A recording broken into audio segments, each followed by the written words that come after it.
ادي الكحك ابو 39,000 جنيه، شايفين؟ مش عارف باين ولا لا، يا رب يكون باين كده اهو، شايفين؟ مش مهم، في حته متاكله انا عارف، اهي اهي، انا كنت بدوقه بس عشان اتاكد من الجوده يعني. اقسم بالله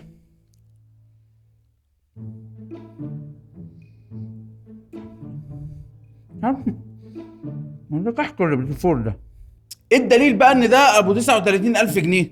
بص، تمسك الكحكايه كده اهي، شايف اهي، تعمل كده تلاقيها بتدوب، بص بص بص بص بص, بص. شايف دابت ازاي؟ يا خبر ابيض، يا خبر ابيض، ايه ده محروق. معلش، الشاي هيداري اي طعم، اي حاجه فيها مشكله.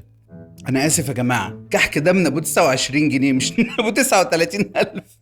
ابويا الحاج ربنا يديله الصحه اول ما سمع ان في كحك ب 39,000 جنيه قال والله لا اعمل لكم كحك ما شفتوش زيه في حياتكم، نكلمه كلنا يا عم الحاج بلاش. قال لك ابدا يا عم، ما لا يمكن لا يمكن. فانا والله ما عارف له طعم، انا مش عارف ده كحك وعامل فيها بسكوت ولا بسكوت وعامل فيها غريبه. بالمهم حبيت اقول لكم جبنا كحك العيد من عند الحاج، وهنقضيها ان شاء الله العيد ده بكحك الحاج من ابو 29 جنيه، ومع كحك الحاج ما تحكيش عليه لحد.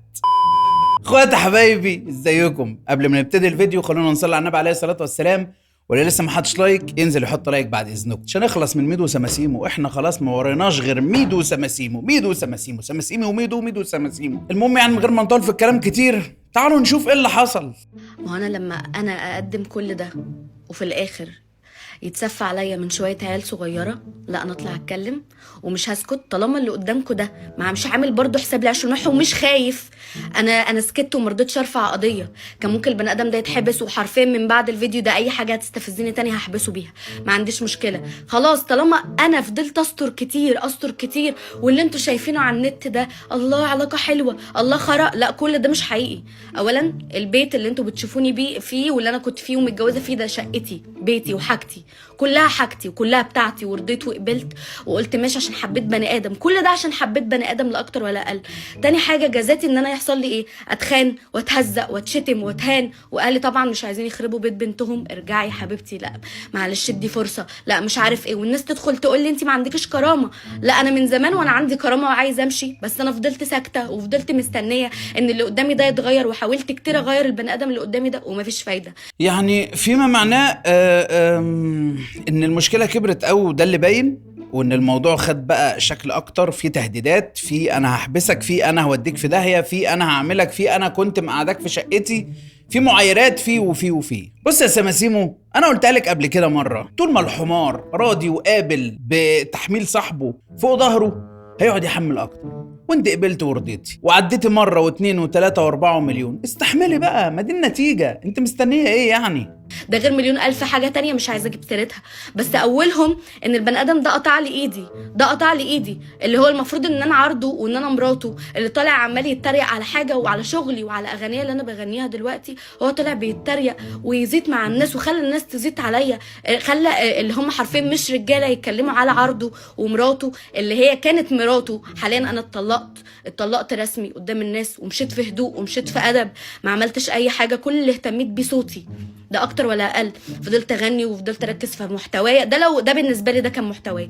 انما انك تبقى قاطع لي ايدي وبجح وبتدعي الدين وطلع تقول لهم انا من النهارده هصلي وانت بتقفل الفيديو اصلا، ده انت ما عندكش حياه يا ابني، انت ما عندكش حياه، انت دمرت حياه بني ادم حبتك لا اكتر ولا اقل.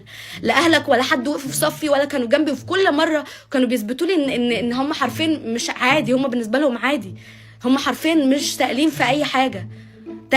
تاني حاجة البيت اللي انتوا بتشوفونا فيه اللي كنا فيه دي كانت شقتي، حاجتي وعفشي وبيتي، وانا اللي عملت كل حاجة عشان ايه؟ عشان يترد لي ده في الاخر. بس عشان نبقى ماشيين مع بعض واحده واحده، هو قطع لك ايدك مش انت اللي قطعتي مش عارف شرايينك او حاجه زي كده من الزعل او الكلام ده، لان الكلام ده اللي كان انتشر، يعني ده اللي عرفناه ان انت على اساس من الزعل ومن التعب ومن الكلام ده كله فما هنش عليك فقمتي جايبه شرايين ايدك، يعني هو اللي طلع قطع لك شرايين ايدك. طب ازاي؟ وبعدين شقه اللي انتم متجوزين فيها الشقه انت اللي جايباها كلها بعفشها، انا استغربت صراحه يعني. انا برضو واحد من الناس، قلت شاب مستهتر زي ده، مراهق لسه ما عندوش اي حس للمسؤوليه، فعمل كل ده ازاي؟ فانا كنت مستغرب جدا. ولكن اتضح الامر دلوقتي ان انت اللي كنت مجوزاه لنفسك، يعني انت اللي مجوزاه. انا مش هسكت المره دي، ومش هعدي المره دي اي حاجه. قطعت ايدي بالمنظر ده كلها بسببه، هو اللي عامل لي في كده. فمش عشان انا سكت وما قلتش انك قطعت لي ايدي تزيد فيها وتطلع تتكلم وتطلع تعمل فيديوهات وتعمل كذا وتعمل كذا. لا، هو قله الاصل بقت علني قوي كده. لا، انا مش هسكت. هو انا لو سكت زي ما بيقولوا سكتنا له دخل بحماره، الجو ده مش هيمشي معايا. ربنا يشهد على كلامي، هم 6 شهور جواز حرفيا. اللي شفته حلو هو مليون مرة ضعف شفته وحش، مليون مرة ضعف شفت أذية. والناس تقول لي انت ما عندكش كرامة، طب ما تبعدي. اهلي اللي كانوا بيقولوا لي ارجعي وكملي يا بنتي، ما تخربيش بيتك، وكنت بسمع كلامهم عشان فعلا انا كنت بحب البني ادم ده. لكن البني ادم ده انه يوصل بيه لدرجة ان انت بتتكلم على عرضك اللي كانت عرضك، يعني سيبك من اللي انا بعمله يا سيدي. انا بينت شعر رقبتي، انت شايف ان ده يعني ده كفاية ان يخليك تفجر عليا؟ لا، مش هتفجر عليا. 6 شهور؟ انت حصل لك كل اللي حصل لك ده في جواز 6 شهور؟ خبر ربي. طب ده ايه ده يا جدعان؟ ده احنا لو بنشوف مسلسل يعني كنا هنطول اكتر من كده. والله الحق عليكي، الحق مش عليه هو. وبعدين موضوع ان الناس تقولك ما عندكيش كرامه و الى اخره، الناس كانت شايفه اللي انت مش شايفاه. يعني الناس شايفين ان انت عايشه مع انسان مراهق مستهتر ما عندوش حس مسؤوليه و الى اخره. يا بنت الناس اللي بتتفرج عليا، مش سماسيمو بقى، اي بنت في الدنيا لما تيجي تنقي الراجل اللي يعرف يصونك ويعرف يتحمل مسؤوليه، عشان دي بقت حاجه نادره النهارده. وبعيدوا عن الشباب ام 20 سنه و18 سنه، في والله شباب بالسن ده كويسين زي الفل وتمام بيتحملوا مسؤول. انا اعرف انا رجاله كده بشوفهم 18 سنه و20 سنه رجاله، بس نوادر. ابو 18 سنه و20 سنه ده لسه عايز يجرب يمشي مع فلانه ويمشي مع فلانه ويمشي، الا بقى اللي متربي بقى وعنده دين واخلاق. هو انا مش عشان سكت كتير خلاص انا بسببك اعصابي تعبت، وبسببك حياتي اتدمرت، بسببك هفضل اعالج ايدي واعمل علاج طبيعي ومعايا تقرير طبي. انا لو اقدر هحبسك عادي، بس انا عامله حساب العيش والملح لحد دلوقتي. مش عايزه لا احبسك ولا عايزه اذيك. وبتاخد حاجتك اللي هي ايه هي حاجتك؟ فلوس، مهر، شبكه، كل ده اتنزلت عنه. فين الشبكه اللي جبتها؟ فين؟ ما عملتليش اي حاجه، ومع ذلك رضيت ووافقت وقلت هقف جنبه عشان احنا لسه صغيرين.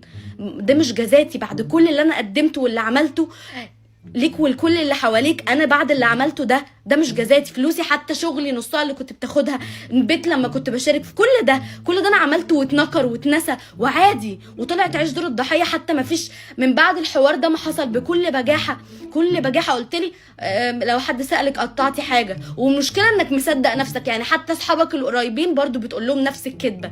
يعني انت مش بس كفايه قدام الميديا والفضايح وبتاع، لا ده انت مصدق نفسك كمان وسط اللي حواليك. يعني ليه كل ده؟ صحابي كلهم شاهدين عليك انك عملت فيا كده. الدنيا كلها لو مش شاهده انك عملت فيا كده، انا هقول للدنيا كلها ايديا بسببك اتدمرت. انا بالمنظر ده مش عارفه احرك ايدي بسببك، صباعي مش عارفه احركه بسببك، ايدي اليمين باظت بسببك. كل حاجه في حياتي انت دمرتها لي. دمرت واحده حرفيا ما قعدتش معاك غير 6 شهور. 6 شهور جواز كانوا اوسخ 6 شهور جواز حرفيا. عملت لي انت ايه اللي انت ضفتهولي في حياتي؟ لا دراسه كنت بتشجعني فيها، ولا خرا كنت عايز اسيب دراستي وعايزني الغي وجودي وحياتي وكاريري وصوتي وكل حاجه. نفسك تقتلني بالبطيء كده، تشوفني قدامك متدمره. ليه يا ابني عملت لك كل ده؟ انت بتكلمي مين ده اللي يبقى عنده ربنا او بيتعظ او كل الكلام ده؟ الانسان اللي واخد على الحياه اللي فيها وساخه مش بسهوله جدا يقدر ان هو يغير من الحياه دي. موضوع مش زي ما انت فاكره. وحته ان انا انسان خدتني من العدم، لا تعبت في جواز ولا تعبت علشان اوصلك ولا تعبت علشان اتجوزك وطولك وكل الكلام ده، دي النتيجه الطبيعيه. ما هو ما تعبش في البيت اللي بناه، فبالنسبه له لو راح في 60 داهيه. بتقول انت اللي جوزتيه، وانت اللي جبت له العفش، وانت اللي جبت الشقه، وانت اللي جبت الذهب، وانت اللي عملت كل حاجه. طب انت مستنيه ايه؟ لو مش انت، حتى لو اهله هم اللي كانوا مجوزينه من الالف للياء، وهو شخص كده بالنسبه للحياه وللكون، انا ما عنديش طاقه اعمل حاجه، ما بعملش حاجه. طب هيشيل مسؤوليه ازاي؟ هيخاف على البيت اللي بناه بتعب وشقه ده ازاي؟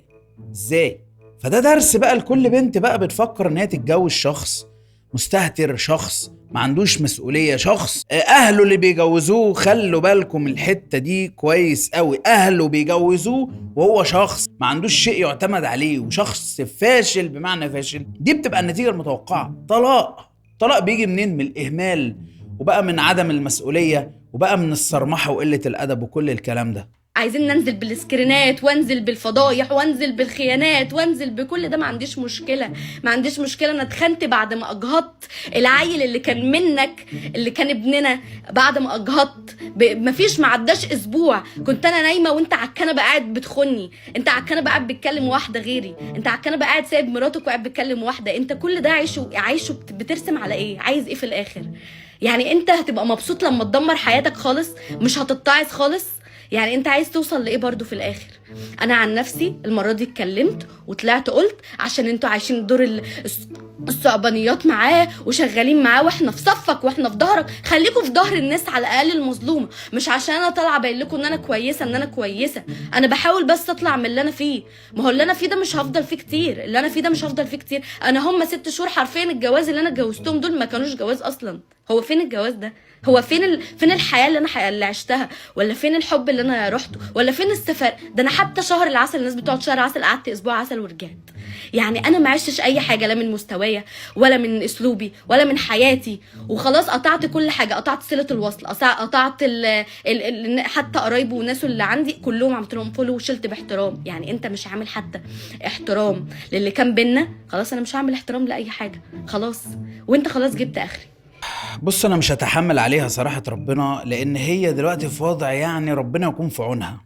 الكم ألم اللي خدته من الشخص اللي كان معاها ده، الله يكون في عونها، يعني الله يكون في عونها. وهي ما كانتش بتتعظ. بس يا جماعة في ناس قبل ما نتحمل عليها، في ناس لما بتحب بتتعمي تماما تماما. ما فيش الشخص ده عمل وسوى بحبه، الشخص ده جابه بحبه برضه، بديله فرصة مرة واثنين وثلاثة واربعة. في ناس كده، هي من الناس دي. وفي ناس ما بتديش فرص، هي بقى ما كانش من حظنا من الناس اللي ما بتديش فرص. لا، هي ادت فرصة واثنين وثلاثة واربعة، ولكن اللي في ده ما بيبطلوش. ده درس بقى لازم اي بنت تتعلم منه. الشخص اللي قدامك مش بتاع مسؤولية، ما تاخديش معاه خطوة الجواز اصلا. ما شالش وتعب وشقي كده عشان يوصل لك، وتعب وبنى بيت كامل من اوله لاخره عشانك. ما تفكريش انك انت تكملي معاه ولو حتى معلش ايام.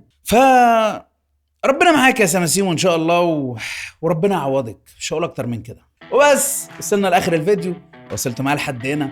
خليني اقول لكم ان انا بحبكم جدا.